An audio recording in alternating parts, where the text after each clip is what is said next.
Rendah hati adalah satu sifat atau karakter manusia yang unik.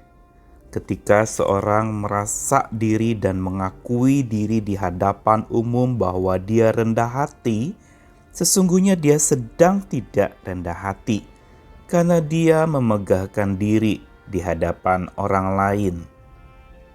Tetapi ketika justru dia tidak mengumbar-ngumbar perkataan atau mengaku diri sebagai yang rendah hati, tapi bagaimana dia berlaku kepada orang lain atau sesamanya, maka disitulah sebenarnya kerendahan hatinya ia praktekkan. Seorang rekan saya mengatakan, menghargai sesama tanpa kecuali itu adalah indikator rendah hati yang sejati. Satu-satunya tokoh yang kita bisa andalkan di dalam belajar bagaimana rendah hati adalah Tuhan sendiri.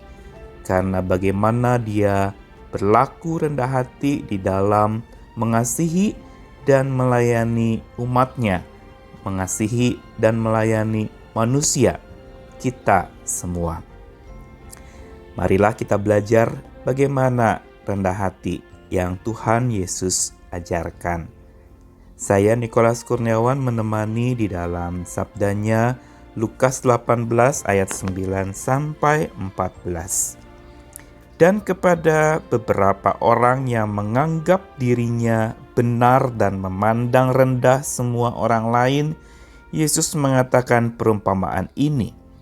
Ada dua orang pergi ke bait Allah untuk berdoa, yang seorang adalah Farisi dan yang lain pemungut cukai.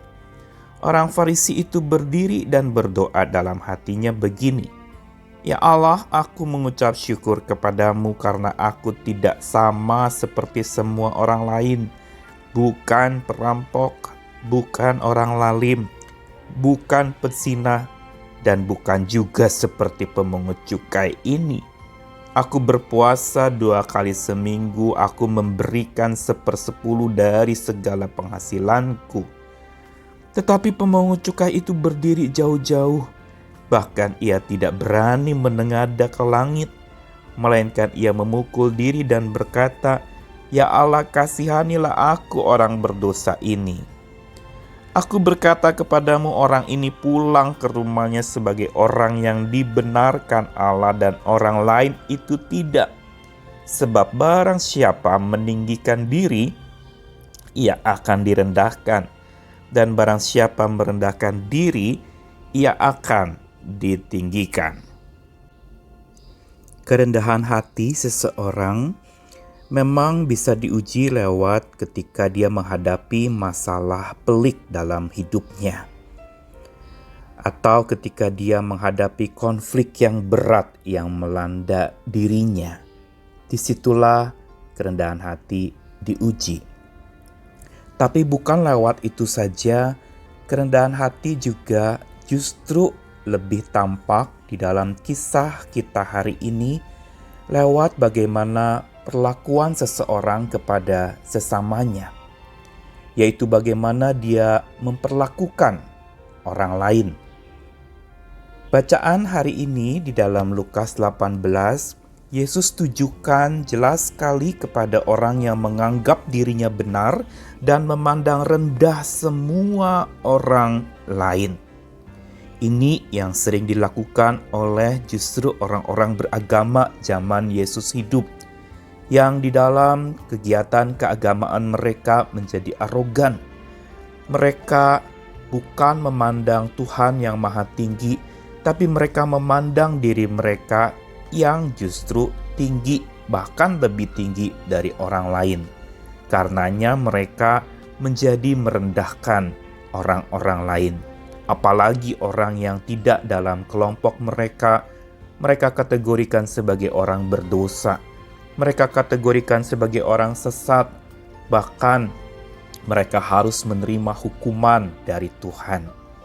Sikap inilah yang lalu kemudian dimunculkan Yesus dalam kisah perumpamaan dua orang yang datang ke bait Allah untuk berdoa. Orang Farisi itu datang dengan segala kepongahannya, datang dengan segala macam jasa yang dia pamerkan di hadapan Tuhan, walaupun memang dikatakan dia berdoa di dalam hatinya. Tetapi dia justru memegahkan diri begitu rupa karena mereka tetap merasa diri mereka yang maha tinggi dan paling tinggi dan lebih tinggi dari orang lain, sehingga sikap mereka kepada orang-orang lain begitu merendahkan dan meremehkan, sama sekali tidak menghargai. Dan bagaimana mereka di dalam ungkapan doanya mereka memegahkan akan sikap-sikap mereka yang bukan perampok, yang tidak sama seperti orang lain. Bahkan mereka bersyukur untuk begitu hebatnya mereka di hadapan orang lain. Sementara sosok pemungut cukai yang dimunculkan dalam kisah perumpamaan ini sama sekali tidak ada upaya memegahkan diri dalam doanya. Ia justru menyembah Allah begitu rupa. Dia merendahkan dirinya begitu rupa.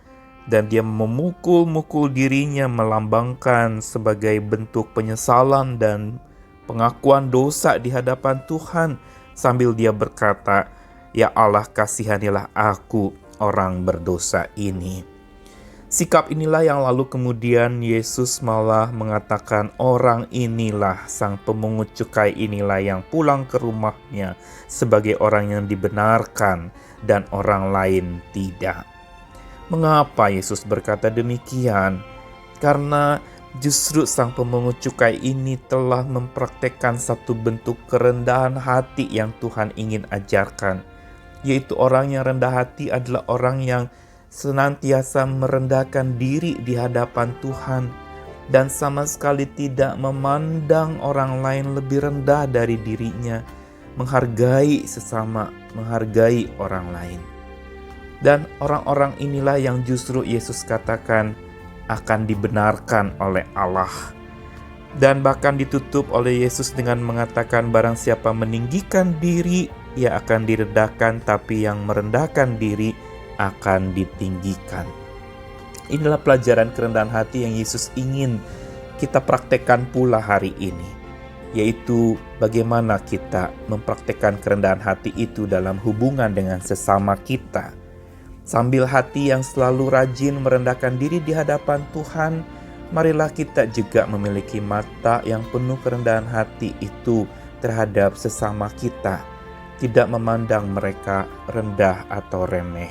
Mereka juga manusia ciptaan Allah bagaimanapun keadaan mereka. Hari-hari ini kita sedang dilatih untuk mempraktekkan kerendahan hati ini di dalam kondisi pandemi yang tidak mudah. Kita perlu menghargai sesama kita. Kita perlu justru tidak memandang remeh mereka, juga tidak menakut-nakuti mereka atau takut kepada mereka. Tapi dengan sikap bagaimana kita menjaga jarak dan juga mencegah penularan terjadi, menjauhi kerumunan, sebenarnya ini merupakan praktek kerendahan hati kita terhadap sesama kita, agar mereka justru tidak mengalami penularan atau terkena virus yang sedang melanda dunia ini. Marilah kita belajar lagi rendah hati terhadap sesama kita, dan biar Tuhan selalu menyertai kita karena Dialah yang selalu menguatkan dan memampukan kita untuk rendah hati. Selamat beraktivitas. Amin.